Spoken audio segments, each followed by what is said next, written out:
So hi friends, మన యువ సామ్రాట్ అక్కినేని నాగ చైతన్య గారు నటించిన మూవీ తండేలు భయ. తండేలు మూవీ అయితే ఇప్పుడే చూసాను. మూవీ విషయానికి వస్తే రాజులమ్మ జాతరే భయ.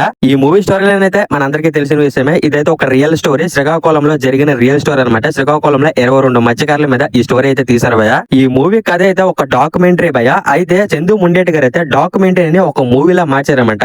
మూవీ ఫ్లాట్ లైన్ విషయానికి వస్తే రాజు అండ్ సత్య వీళ్ళిద్దరు కూడా చిన్నప్పటి నుంచి అయితే లవ్ చేసుకుంటారు భయ. చాలా డీప్ లవ్ అండ్ ఎమోషనల్ గా కూడా ఉంటుంది. వీళ్ళిద్దరు లవ్ ఎలా ఉంటుందంటే వీళ్ళైతే ఎక్కువగా కలిసి అయితే ఉండరు భయ. జస్ట్ 3 months కలిసి అయితే ఉంటారు. మిగతా 9 months కూడా దూరంగా ఉంటారు భయ. ఓన్లీ ఫోన్ కాల్స్ లోనే మాట్లాడుకుంటారు. అందుకనే ఎమోషనల్ లవ్ స్టోరీ అన్నాను. రాజుకి అయితే చేపల వేట చేయడం అనేది చాలా ఇష్టం. చిన్నప్పటి నుంచి చేపల వేటకి అయితే వెళ్తాడు. ఒక సంవత్సరంకి 12 నెలలు ఉంటే రాజు అయితే 9 months కూడా చేపల వేటలోనే ఉంటాడు భయ. సత్యతోని జస్ట్ 3 months గడుపుతాడు అనమాట. సత్య అంటే ఎవరో కాదు భయ, మన బుజ్జి తల్లి సాయి పల్లవి. రాజు అంటే మన నాగ చైతన్య. మూవీలో వీళ్ళిద్దరు నేమ్స్ అనమాట. రాజు అయితే ఎక్కువగా సముద్రంలోనే ఉంటాడు భయ. చేపల వేటలోనే ఉంటాడు. ఊర్లో అయితే మాక్సిమం ఉండదు అనమాట. 9 months కూడా మనకి సముద్రంలోనే గడుపుతాడు రాజు అయితే. అయితే సత్యకి రాజు చేపల వేటకు వెళ్ళడం అయితే నచ్చదనమాట. రాజు అయితే ఒక ఫిషర్ మ్యాన్ గ్రూప్ కి తండేల్ అనమాట. తండేల్ అంటే లీడర్ అంటే మొత్తం ఆ గ్రూప్ మొత్తానికి ఇతనే అడ్డనమాట. ఆ షిప్ ను కూడా మన రాజు డ్రైవ్ చేస్తాడు భయ. ఆ పడవను కూడా నడిపేస్తాడు అనమాట. రాజు అయితే ఆ గ్రూప్ మొత్తానికి ఒక కెప్టెన్ లా లీడ్ చేస్తాడు అనమాట. ఒకవేళ సముద్రంలో అనుకోకుండా ఏ ప్రమాదం జరిగినా సరే మన రాజు దగ్గరుండి చూసుకోవాలన్నమాట. వాళ్ళ గ్రూప్ మొత్తాన్ని సేవ్ చేయాలి. మీకు అర్థమైనట్టు చెప్పాలంటే సింపుల్ గా ఆ గ్రూప్ మొత్తాన్ని మన రాజు అయితే లీడ్ చేస్తూ ఉంటాడు ఒక లీడర్ గా. అయితే ప్రతి సంవత్సరం కూడా రాజు అయితే తన టీం తో పాటు చేపల వేటకి వెళ్లి సేఫ్ గా ఊరికైతే తిరిగైతే వచ్చేస్తాడు. ఊరికి వచ్చిన 3 months కూడా వాళ్ళ ఫ్యామిలీతో బుజ్జి తల్లి సత్యతో హ్యాపీగా గడుపుతాడు భయ. ఫుల్ గా 3 months అయితే ఎంజాయ్ అయితే మన రాజు అయితే చేస్తాడు. 3 months అయిపోయిన తర్వాత మళ్ళీ చేపల వేటకి అయితే వెళ్లాల్సి వస్తుంది.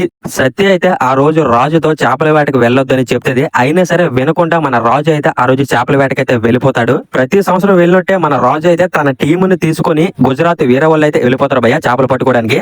నవంబర్ 27, 2018 డైలీ వెళ్ళినట్టే ఆ రోజు కూడా వీళ్ళైతే చేపల వేటకైతే వెళ్తారు భయ. ఆ రోజు చేపల వేటకైతే టోటల్ గా 22 మంది అయితే వెళ్తారు భయ. ఆ 22 మంది కూడా మన తెలుగు వాళ్ళైతే చేపలు పట్టడం అయితే స్టార్ట్ చేస్తారు. అనుకోకుండా భారీ తుఫాన్ అయితే వస్తుంది. ఆ తుఫాన్ వల్ల ఆ మంచు వల్ల వాళ్ళ కాడున్న GPS అయితే పోతుంది భయ. GPS పోవడంతో మన రాజు అయితే తనకు తెలిసిన రూట్ లో బోట్ అయితే తీసుకుని వెళ్ళిపోతుంది అనమాట. మన రాజు అయితే GPS పోవడంతో అనుకోకుండా పాకిస్తాన్ బోర్డర్ కి అయితే బోట్ అయితే తీసుకువెళ్ళిపోతాడు భయ. పాకిస్తాన్ పోలీసులు అయితే ఈ 22 మత్స్యకారులను కూడా అరెస్ట్ చేసి జైల్లో అయితే పెట్టేస్తారు భయ. పాకిస్తాన్ పోలీసులు అయితే ఈ 22 మందిని కూడా చాలా హింసలు అయితే పెడతారు. నరకం అయితే చూపిస్తారు భయ. ఈ 22 మంది మత్స్యకారులు పాకిస్తాన్ జైల్లో అరెస్ట్ అయిపోయినట్టు వీళ్ళ ఫ్యామిలీకి అయితే తెలిస్తే భయ. వాళ్ళ ఫ్యామిలీస్ ఆ పాకిస్తాన్ జైలు నుంచి ఈ 22 మందిని ఎలా బయటికి తెచ్చారనేది ఈ కథ భయ. అరే బాబు, కథ మొత్తం చెప్పేసావేంట్రా, ఇంకా థియేటర్ కి వెళ్ళి మేమేమి ఎంజాయ్ చేయాలరా అనుకోకండి. ఇది అందరికీ తెలిసిన కథ. డైరెక్టర్ చందు ముండేటి కూడా ఇదే కథనైతే చెప్పాడు. ఈ కథనైతే గీత ఆర్ట్స్ కి ఇచ్చింది కార్తిక్ అనే కుర్రోడు భయ. ఆ కుర్రోడు కూడా శ్రీకాకుళమేనే. ఈ కథ అయితే మా శ్రీకాకుళం జిల్లాలో రియల్ గా జరిగింది భయ. రియల్ గా జరిగిన స్టోరీని ఒక సినిమాగా మార్చారు డైరెక్టర్ చందు ముండేటి గారు. ఇంకా సినిమా విషయానికి వస్తే సినిమా అయితే నాకైతే నచ్చింది భయ. మీకు మూవీ అయితే ఫస్ట్ హాఫ్ అయితే కొద్దిగా బోర్ కొడుతుంది. ఎందుకంటే మూవీ కథలోకి తీసుకువెళ్ళడానికి కొద్దిగా లాగ్ అయితే చేశారనమాట. ఫస్ట్ హాఫ్ లో మూవీ 20 minutes అయితే బోర్ కొడుతుంది. సెకండ్ హాఫ్ లో ఒక 20 minutes అయితే బోర్ కొడుతుంది. మిగతా మూవీ మొత్తం నెక్స్ట్ లెవెల్ అయితే ఉంటుంది భయ. మెయిన్లీ మూవీలో నాగ చైతన్య గారి యాక్టింగ్ అయితే మీరైతే పిచ్చెక్కిపోతారు భయ. ప్రతి ఒక్కరు కూడా సలాం అయితే కొడతారు. అలా చేశారనమాట నాగ చైతన్య గారి యాక్టింగ్ అయితే. ఇది వరకు ఏ మూవీలు కూడా నాగ చైతన్య గారు అయితే ఈ మూవీ కష్టపడినట్టు ఏ మూవీ కూడా కష్టపడలేదు భయ. ఆ కష్టం అనేది మీకు మూవీలో 100% అయితే కనబడుతుంది. ఈ మూవీ కోసం నాగ చైతన్య గారు అయితే చాలా కష్టపడ్డారు భయ. ఈ మూవీ లాంగ్వేజ్ నేర్చుకోవడానికి మా శ్రీకాకుళం మత్స్యకారులను కూడా కలిశారు. నాగ చైతన్య గారు అయితే శ్రీకాకుళంలో మత్స్యకారులు ఎలా మాట్లాడతారో యాజ్ ఇట్ ఈజ్ గా అలా మాట్లాడారు భయ. మూవీలో నాగ చైతన్య గారు అయితే ఇరగొట్టేశారు అసలు లాంగ్వేజ్ అయితే. నాగ చైతన్య గారి కష్టం అయితే 100కి 200% అయితే ఈ మూవీలో మీకు కనిపిస్తుంది భయ. నెక్స్ట్ లెవెల్ యాక్టింగ్ అయితే చేశాడు అసలు. నాగ చైతన్య గారితో పాటు సాయి పల్లవి గారు కూడా ఈ మూవీలో యాక్టింగ్ అయితే చాలా బాగా చేశారు భయ. మూవీలో సాయి పల్లవి గారి యాక్టింగ్ అయితే ప్రతి ఒక్కరు కూడా ఫిదా అయితే అయిపోతారు. శ్రీకాకుళం లాంగ్వేజ్ అయితే సాయి పల్లవి గారు అయితే ఇరగొట్టేశారు అసలు. ఇంకా మూవీలో చాలా మంది అయితే యాక్టింగ్ అయితే చేశారు. వాళ్ళకి ఇచ్చిన రోల్స్ లో వాళ్ళైతే న్యాయమైతే చేశారు భయ. ప్రతి ఒక్కరు కూడా శ్రీకాకుళం లాంగ్వేజ్ లోనే మాట్లాడతారు ఈ మూవీలో. ఎవరికి ఇచ్చిన రోల్స్ లో వాళ్ళైతే యాక్టింగ్ అయితే ఇరగొట్టేశారు అసలు. మెయిన్లీ నాగ చైతన్య గారు సాయి పల్లవి గారు అయితే వీళ్ళిద్దరు యాక్టింగ్ అయితే ప్రతి ఒక్కరు కూడా ఫిదా అయితే అయిపోతారు భయ. నాగ చైతన్య గారు అయితే ఈ సినిమా స్టార్టింగ్ నుంచి లాస్ట్ వరకు తన భుజాల మీద సినిమాని లాక్కొని వచ్చాడు భయ. నాగ చైతన్య గారితో పోటీ పడి మరి సాయి పల్లవి గారు కూడా యాక్టింగ్ అయితే చేశారు భయ. కొన్ని ఎమోషనల్ సీన్స్ అయితే మనమైతే ఏడుస్తామన్నమాట. అలా చేశారన్నమాట యాక్టింగ్ అయితే సాయి పల్లవి గారు. మెయిన్లీ మూవీకి పెద్ద ప్లస్ పాయింట్ ఏంటంటే డిఎస్పీ గారు భయ. డిఎస్పీ గారు అయితే బీజం అయితే ఇరగొట్టేశారు అసలు. డిఎస్పీ అయితే కొన్ని ఎమోషనల్ సీన్స్ కి బీజం అయితే ఇచ్చాడు భయ్య, నెక్స్ట్ లెవెల్ బీజిఎం అయితే ఇచ్చాడు. ఆ సీన్స్ హైలైట్ అవడానికి మెయిన్లీ డిఎస్పీ బీజిఎం భయ్య. డిఎస్పీ బీజిఎం వల్ల ఆ ఎమోషనల్ సీన్స్ అయితే అంతలా వర్కౌట్ అయితే అయ్యాయి.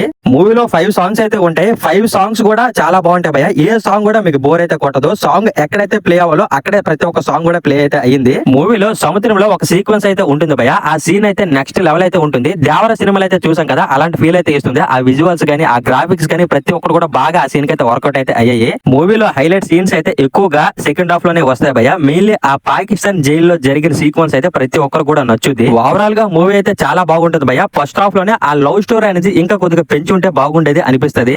మూవీలో కొన్ని సీన్స్ అయితే బోర్ కొడతాయి భయ్య, అక్కడక్కడ ల్యాగ్ అనిపిస్తుంటది మూవీ. మిగతా అదంతా కూడా మూవీ అయితే నెక్స్ట్ లెవెల్ అయితే ఉంటుంది. మూవీలో కంటెంట్ అయితే మీకు కావాల్సినంత అయితే ఉంటుంది. మూవీలో స్టోరీ కూడా చాలా బాగుంటుంది భయ్య. కాకపోతే డైరెక్షన్ కొద్దిగా ఫెయిల్ అయింది అనిపిస్తుంది. ఎందుకంటే ఆ కథని మరి కొద్దిగా ఇంపాక్ట్ఫుల్ గా రాసి ఉంటే బాగుండేది భయ్య.